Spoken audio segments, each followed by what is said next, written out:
Et je pense que ça aide beaucoup d'avoir des indications et aussi d'avoir quelqu'un de guider un peu les hommes à travers le processus de dating, des rendez-vous amoureux. Parce que moi, par exemple, parfois j'ai l'impression, quand je sors avec un homme, je me suis dit, oh, si seulement cet homme avait quelqu'un dans sa vie de lui dire, ok, d'accord, maintenant il faut l'appeler, maintenant il faut l'inviter au dîner. Tu vois, il ne sait pas quoi faire parce qu'il n'a personne pour lui expliquer comment ça marche. C'est un peu Oui, embêtant.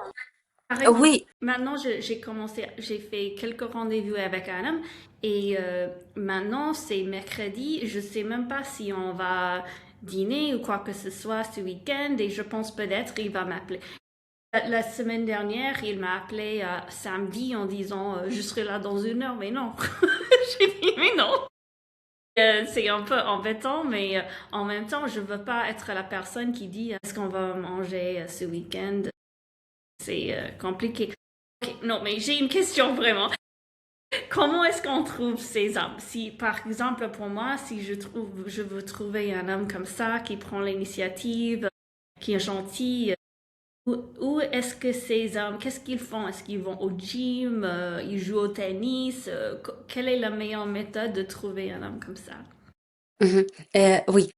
D'abord, je voulais dire, je voudrais répondre au ton cas. Merci, ok. On commence par là. Quand tu m'as dit un monsieur a dit que dans une heure, il peut être là. Mais toi, tu n'es pas prêt. Il doit d'abord avoir le respect à toi, à ton Oui. timing, à ton planning. Tu as planifié autrement ta journée. D'abord, il doit te prévenir en avance. Il faut demander si ce sera bien et confortable pour toi s'il vient dans une heure. Déjà, je pense que c'est le drapeau rouge Drapeau là-bas. rouge.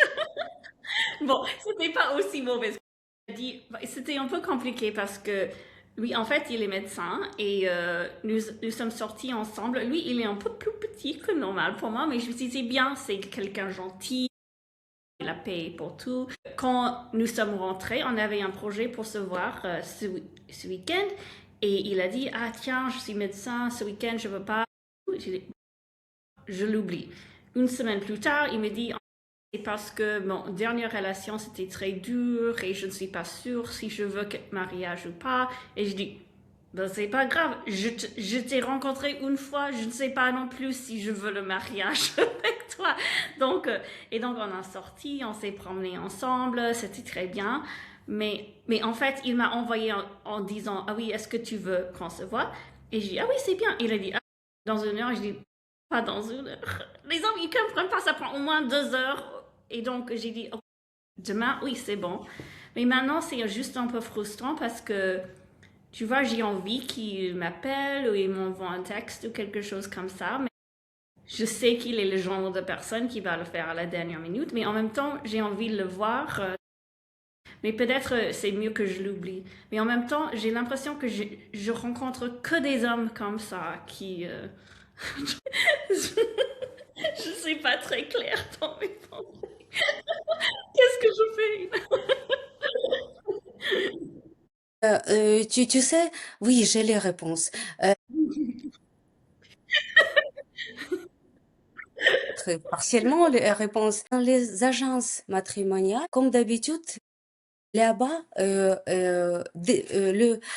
service des agences matrimoniales, comme d'habitude, c'est les hommes et les femmes demandent qui sont prêts, qui ne sont pas prêts, mais qui sont décidés de construire les relations sérieuses.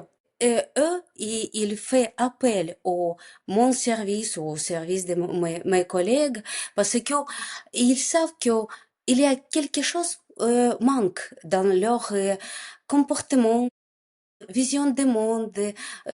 Quelque chose manque. Pourquoi il n'est pas encore créé le couple? Il souhaite créer un couple. Et parfois, il est très occupé. Parfois, il sait pas qu'est-ce qu'il cherche.